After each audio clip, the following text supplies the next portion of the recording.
Automóviles Torregrosa les ofrece este espacio.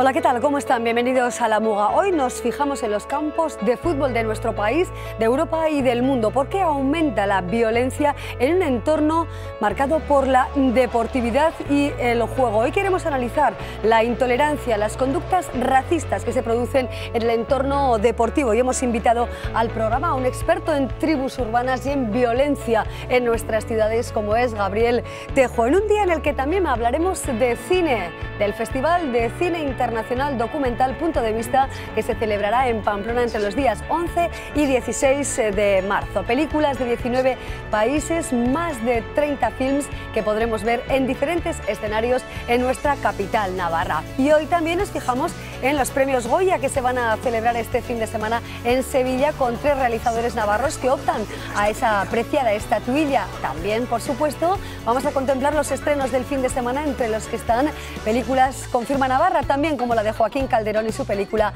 Vázquez Selfie. Todo esto hoy en La Muga. Comenzamos.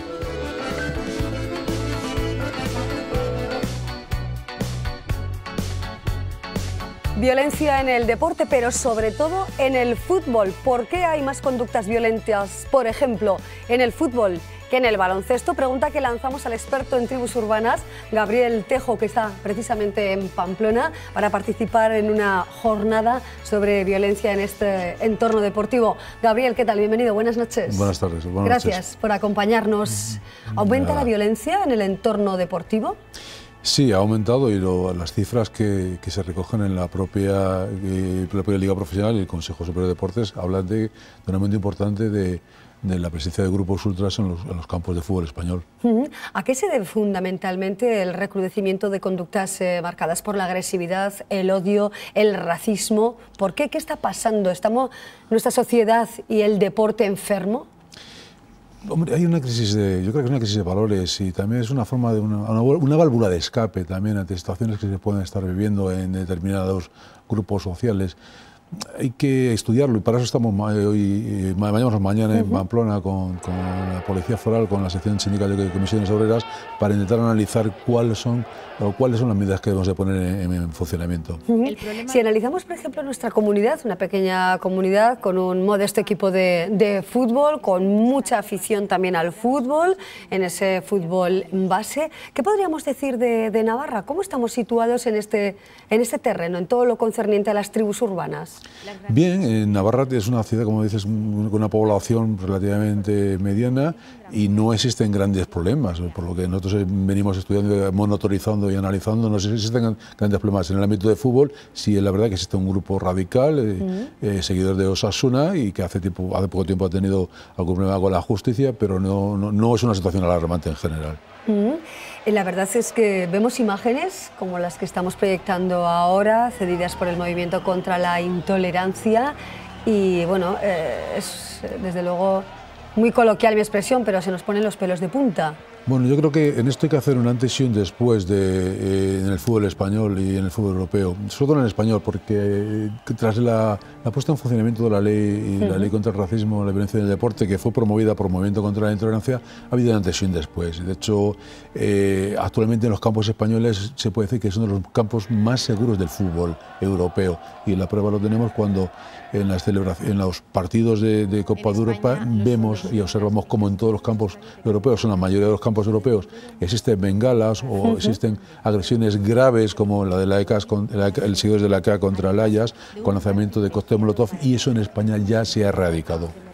La ley prevé situaciones de todo tipo en el fútbol, pero es cierto que en alguna ocasión a su colega Esteban Ibarra le he escuchado en algunas conversaciones con otros medios de comunicación que la Fiscalía tiene que ser, pues quizá no laxa, ¿no? Tiene que ser precisamente firme a la hora de denunciar este tipo de situaciones y de actuar. Sí, Esteban Ibarra lo lleva diciendo desde hace 30 años, que la ley, o sea, hay una máxima que cumplir, que es el principio de legalidad democrática y de legitimar la violencia.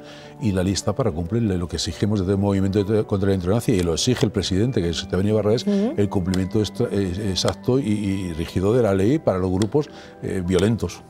¿Cómo sensibilizar a la población escolar? Sé que en vuestro programa también tenéis este apartado en el movimiento contra la intolerancia total, ayudar a los jóvenes a que no se hagan violentos, porque el violento se hace, ¿no? Bueno, el violento se hace...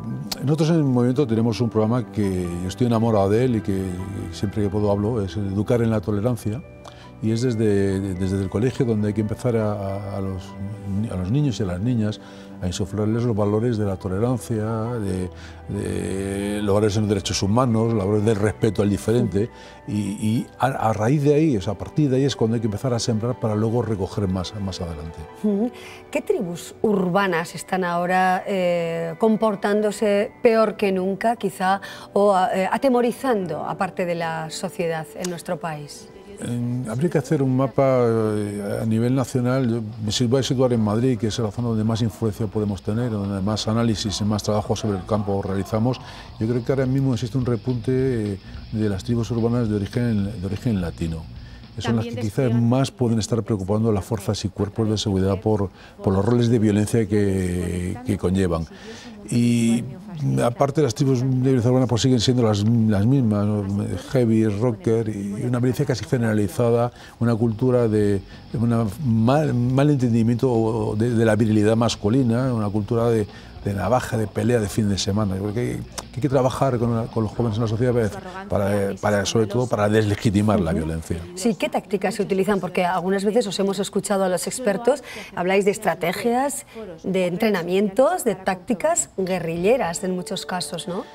Yo creo que hay que separar dos campos. Primero está la sensibilización en las capas más jóvenes, volvemos a incidir en lo de la masculinidad malentendida, y luego está la actuación policial. Quiere decir, hay que juntar las dos partes de la naranja para que la naranja sea redonda. Entonces hay que trabajar desde la escuela, insuflando a los chavales, a los niños y a las niñas, los valores de la no violencia, la cultura de la no violencia, pero hay que también dar instrucciones claras a las fuerzas y cuerpos de seguridad para erradicar todos los elementos violentos que pueden alterar la convivencia pacífica de las ciudades. Pensemos también, o si es posible, vamos a reflexionar un poco, Gabriel, con tu ayuda, en los mensajes políticos. Estamos escuchando a veces mensajes de componente racista y xenófobo en nuestro país. ¿Esto qué supone? ¿Qué consecuencias puede tener? Bueno, pues es una mala práctica, evidentemente. Hay que asegurar, digamos, la convivencia de todos. Cada día somos una sociedad más plural, tanto en orientaciones religiosas, orientaciones sexuales, creencias políticas, formas de ver la vida. Entonces, todo aquello que conlleve una carga de desprecio a la diferencia, porque todos somos iguales, pero todos somos diferentes, pues no ayudan, evidentemente. No son unos mensajes que desde movimiento sean bien recibidos. Y es cierto que los campos de fútbol en muchas ocasiones son un auténtico vivero, ¿no?, para esos comportamientos racistas. Ya digo que en España se ha avanzado bastante con la aplicación de la ley contra el racismo en el deporte, pero sí es verdad que siguen existiendo algunos espacios oscuros donde hay que luchar contra ellos. Hemos luchado un poco contra la violencia física y ahora hay que luchar contra la violencia verbal, contra esas descalificaciones que se realizan hacia el equipo contrario, hacia el jugador que tiene otro color de piel, hacia equipos que tienen otra orientación política, seguidores de otra orientación política. Yo creo que hay que los cánticos que se ven ahí de Ricardo Guerra Libertad por parte del Frente Atlético, pidiendo la libertad de un asesino confeso de Aitor Zabaleta, pues eso hay que erradicarlo de los campos de fútbol. Así es. Lo verbal también es violencia. Por supuesto. Las palabras también pueden ser violencia. Sí, vamos a ver, es que el lenguaje conlleva, transmite unas ideas, y las ideas son lo que preceden a la acción. O sea, todo el lenguaje violento conlleva un pensamiento violento y termina en un acto violento. Por lo tanto, hay que combatir no solamente la violencia física, sino la violencia verbal en los campos de fútbol. Si hubiera una penalización muy elevada, económica, por ejemplo, una responsabilidad económica quizá más elevada que la actual para estas personas. Difícil, porque estamos hablando, cada vez que nos desayunamos con una noticia donde la policía ha identificado o ha detenido a unos radicales, unos hinchas violentos que han protagonizado una pelea, cada uno de ellos es sancionado con una multa de 3.000 euros. Hay personas, hinchas radicales, que tienen prohibida la entrada durante 5 años. Por ejemplo, en el Ultras del Sevilla. Hay sanciones que se han puesto a radicales de Barcelona que rondan los 10.000 euros. Yo creo que son cantidades para tener en cuenta y para modificar conductas. ¿Hay otros países ejemplo de tolerancia en este sentido en el ámbito deportivo? Mira, pues yo voy a romper una lanza por mi país, por España, porque yo creo que España en eso somos avanzadilla. En cuanto a tener un marco legislativo, que es la ley contra el racismo y la violencia en el deporte, una ley que digo nace con la muerte, con la triste muerte. Bueno, muerte no, Aitor Zabaleta no muere, Aitor Zabaleta le asesina un grupo radical, un grupo ultra neonazi. A raíz de esa ley hemos conseguido que estemos a la vanguardia. Yo invito a todo el mundo a ver los partidos que se celebran en Bélgica, en Francia, en Alemania, los partidos de Copa de Europa, y vemos cómo siguen existiendo bengalas, como las que vemos ahí en las imágenes. En cambio, en España se han erradicado. Y los enfrentamientos en Alemania entre grupos radicales son mucho más numerosos que puede haber en España. Ahí estamos viendo las imágenes del asesinato de Aitor Zabaleta, seguidor de la Real Sociedad. Así es, bueno, un caso terrible, ¿verdad? Sí, que bueno, el movimiento contra la intolerancia, ¿no?, se personó como acusación popular en el crimen, y conseguimos que a Ricardo Guerra, el asesino confeso, le condenaran a 23 años, de los que lleva cumplidos 17 ya en prisión. La humillación a indigentes también es algo que está presente en nuestra sociedad. Por supuesto, además es un delito conocido como delito de aporofobia. Eso es, el odio a los pobres. El odio a los pobres. Es un delito que está recogido. Lo que pasa es que todavía no hemos conseguido en el Código Penal ni que se venga recogido como agravante, como el odio a otras personas por su orientación sexual, política y demás, pero el odio, las agresiones, los menosprecios están considerados, calificados en el Código Penal. Aporofobia, islamofobia. Un gran problema. La islamofobia actualmente vivimos en un mundo muy polarizado, donde la red de Internet es una red, contaminación de ideas, contaminación de pensamiento y de noticias falsas que se están dando, cualidad de polarizar socialmente. No es verdad, el Islam no es igual al terrorismo, como se dice en Internet. El Islam es una religión como cualquier otra religión, donde existe, además tenemos que tener en cuenta que la mayoría de las víctimas del terrorismo yihadista, no islámico, sino yihadista, el 99% son musulmanes. ¿Es posible un mayor control de esos contenidos que incitan al odio, incitan a la violencia y al desprecio a los demás? Sí, de hecho nosotros en el Movimiento contra la Intolerancia, y tanto las fuerzas y cuerpos de seguridad tienen todos abiertos en sus páginas web una oficina de denuncias virtual donde se puede denunciar. Yo lo que invito a todos los espectadores es que cuando tengan información de una página web o de contenidos que puedan herir la sensibilidad o que puedan cometerse menospreciando la dignidad humana de grupos o minorías, pues que lo pongan en conocimiento de las fuerzas y cuerpos de seguridad o del Movimiento contra la Intolerancia. Nos quedamos con estos mensajes en los que se va a profundizar a lo largo de la jornada de mañana, ¿verdad?, organizados por el Sindicato Comisiones Obreras, con intervención también y colaboración de la Policía Foral aquí en nuestra comunidad.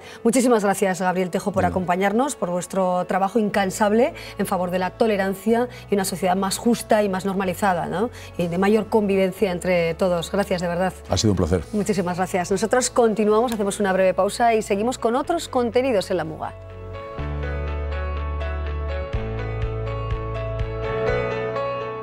Con Incalif las escaleras ya no son un problema. Disfrute de mayor calidad de vida en su hogar gracias a las sillas subescaleras que se adaptan a cualquier tipo de escalera, por estrecha o compleja que sea. Incalif, recuerden, con Incalif Elevación las escaleras ya no son un problema.